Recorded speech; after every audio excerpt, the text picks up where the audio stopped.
এক নজরে দেখে নেব ইন্ডিয়ান প্রিমিয়ার লিগ আইপিএল এর প্রত্যেক ফ্রাঞ্চাইজির হয়ে সর্বোচ্চ উইকেট কারা নিয়েছেন।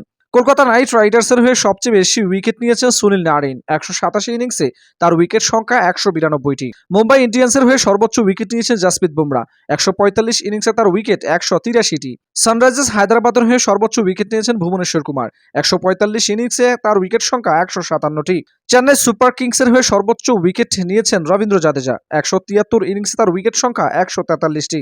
রয়্যাল চ্যালেঞ্জার্স বেঙ্গালুরুর হয়ে সর্বোচ্চ উইকেট নিয়েছেন ইউজবেন্দার চাহাল ১১২ ইনিংসে, তার উইকেট সংখ্যা ১৩৯টি। দিল্লি ক্যাপিটালসের হয়ে সর্বোচ্চ উইকেট নিয়েছেন অমিত মিশ্রা ৯৯ ইনিংসে, তার উইকেট সংখ্যা ১০৬টি। পাঞ্জাব কিংসের হয়ে সর্বোচ্চ উইকেট নিয়েছেন আশাদীপ সিং ৮১ ইনিংসে, তার উইকেট সংখ্যা ৯৭টি।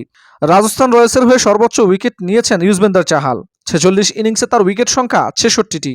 গুজরাট টাইটেন্সের হয়ে সর্বোচ্চ উইকেট নিয়েছেন রশিদ খান ৬০ ইনিংসে, তার উইকেট সংখ্যা ৬৫টি।